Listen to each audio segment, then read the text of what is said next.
K C. Venugopal മുഖ്യമന്ത്രി സ്ഥാനത്തേക്ക് വന്നാൽ മത്സരിക്കാൻ ഒരുക്കി വെച്ച ഇരിക്കൂർ സീറ്റിൽ ഉരുൾപൊട്ടൽ. എടാ നീ വാടാ പണി തരാമെന്ന് വരെ കുറിച്ച് കോൺഗ്രസുകാർ.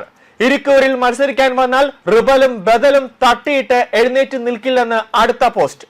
ഇരിക്കൂരിൽ കെ.സി. സൂട്ടാകില്ലെന്നും കോൺഗ്രസുകാർ തന്നെ പറയുകയാണ്. കെ.സി. വേണുഗോപാൽ മുഖ്യമന്ത്രിയായാൽ 6 മാസത്തിനുള്ളിൽ MLA ആകണം. അതിനായി ഏതെങ്കിലും ഒരു കോൺഗ്രസ് MLA രാജിവെപ്പിച്ചിട്ട് വേണം അവിടെ മത്സരിക്കാൻ. അതിനായി കണ്ടുവച്ചതായിരുന്നു കോൺഗ്രസിന്റെ ആജീവനാന്ത കോട്ട കുത്തകയായ കണ്ണൂരിലെ ഇരിക്കൂർ മണ്ഡലം. ഇരിക്കൂരിൽ 2 തവണയായി MLA സജീവ് ജോസഫാണ്. ഇപ്പോൾ ജയിച്ചതും അദ്ദേഹം തന്നെ. ഇരിക്കൂരിൽ പ്രതിഷേധം വന്നതോടെ കെ.സിയുടെ കണ്ണ് ആലപ്പുഴയിലേക്കായി. ആലപ്പുഴയിൽ നിന്നും ജയിച്ചത് കെ.സിയുടെ സ്വന്തമായ MD തോമസ് ആയിരുന്നു. MD തോമസ് എന്ന 30-കാരൻ ഈ ഇലക്ഷനിൽ ജയിച്ച ഏറ്റവും പ്രായം കുറഞ്ഞ MLA. പിണറായി വിജയന്റെ നവകേരള യാത്രയിൽ ചെടിച്ചട്ടിക്ക് ക്രൂരമായ ആക്രമണം തലക്കേറ്റ ആളാണ് AD തോമസ്. കെ.സി. മുൻകൈയെടുത്ത് നൽകിയ സീറ്റായിരുന്നു AD തോമസിന് ആലപ്പുഴ. AD തോമസ് മത്സ്യത്തൊഴിലാളി കൂടിയാണ്. ചെത്തുതൊഴിലാളി മത്സ്യത്തൊഴിലാളി വികസനക്ഷേമ സഹകരണ സംഘം പ്രസിഡന്റായ AD തോമസ് 21,015 വോട്ടുകളുടെ ഭൂരിപക്ഷത്തിലാണ് ആലപ്പുഴ നീന്തിക്കടന്നത്. എന്തായാലും പയ്യൻ MLA ഇപ്പോൾ കെ.സിക്ക് നേർച്ച കോഴിയാക്കാൻ പരിപാടിയിട്ടു എന്നാണ് കോൺഗ്രസിലെ അടക്കം പറച്ചിൽ. ആലപ്പുഴയിൽ കെ.സിക്ക് മത്സരിക്കാൻ AD തോമസ് രാജിവെക്കും. അവിടേക്ക് കെ.സി. മത്സരിക്കും. എന്നാൽ ജയിക്കുമോ എന്ന ചോദ്യത്തിന് മുന്നിൽ മുട്ടുകൂട്ടിയിടിക്കും എന്നാണ് ഉത്തരം. ചുരുക്കത്തിൽ കെ.സിക്ക് മത്സരിക്കാൻ സുരക്ഷിത സീറ്റ് ഒരിടത്തും ഇല്ലാതാകുന്നു. കോൺഗ്രസിൽ നിന്നും ജയിച്ചു വന്ന MLA മാർ ആരും രാജിവെക്കാൻ തയ്യാറല്ല. കണ്ണൂരിലെ ഇരിക്കൂരിൽ സജീവ് ജോസഫിന് 2021 ഇലക്ഷനിൽ സീറ്റ് നൽകുന്നത് കെ.സി. ജോസഫ് ആയിരുന്നു. കെ.സിയുമായുള്ള അഗാധമായ ബന്ധമായിരുന്നു അതിനൊരു പ്രധാന കാരണം. അന്ന് കെ.സിയുടെ പെട്ടി ചുമട്ടുകാരൻ എന്നവരെ പലരും സജീവ് ജോസഫിനെ ആക്ഷേപിച്ചു. എന്നാൽ സജീവാകട്ടെ മണ്ഡലത്തിൽ മെല്ലെ തന്റെ സ്വാധീനം കൂട്ടി. ഈ തെരഞ്ഞെടുപ്പിൽ നല്ല ഭൂരിപക്ഷത്തിൽ വീണ്ടും ജയിച്ചു. എന്നാൽ കെ.സി. വിചാരിച്ചത് കോൺഗ്രസിന്റെ കോട്ടയായ ഇരിക്കൂരിൽ മത്സരിക്കാമെന്നായിരുന്നു. ഇതിനായി ഇപ്പോൾ സീറ്റ് ഒഴിഞ്ഞുകൊടുക്കാൻ സജീവ് ജോസഫ് തയ്യാറുമല്ല. സജീവ് ജോസഫ് അറിഞ്ഞു തന്നെ ആകണം ഇരിക്കൂരിലെ കെ.സിക്കെതിരായ പ്രതിഷേധമെന്ന് പറയുന്നു. ഇരിക്കൂർ ഒരു കാർഷിക മേഖലയാണ്. 12ഓളം കർഷക സംഘടനകൾക്ക് നല്ല വേരോട്ടമുണ്ട്. കെ.സി. വേണുഗോപാൽ ഇരിക്കൂരിൽ വരുന്നതിനെ അവരും എതിർക്കുന്നുണ്ട്.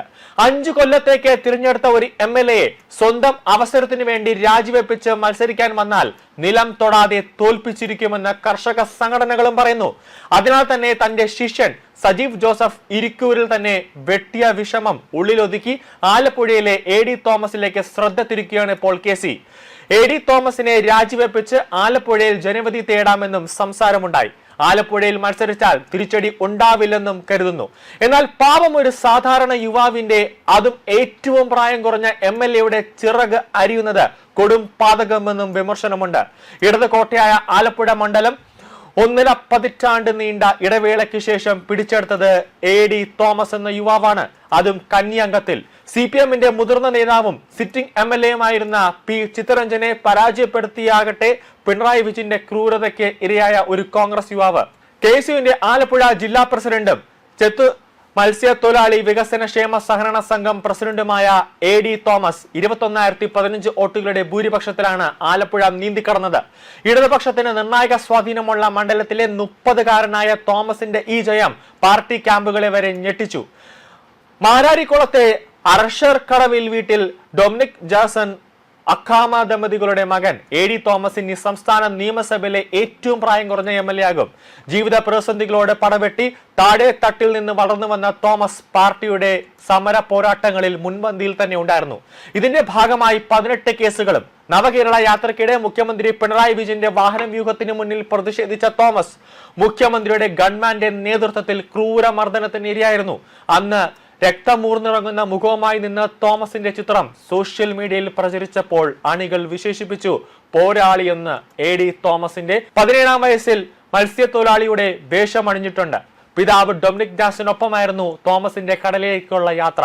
കൂടാതെ പൊന്തുവള്ളത്തിൽ മീൻ പിടിച്ചും പെട്രോൾ പമ്പിൽ ജോലി ചെയ്തും ജീവിത പ്രതിസന്ധികളോട് പടവെട്ടി. പിന്നീട് സ്കൂൾ വിദ്യാർത്ഥികൾക്ക് ട്യൂഷൻ എടുത്ത് പഠിക്കാനുള്ള പണം കണ്ടെത്തി.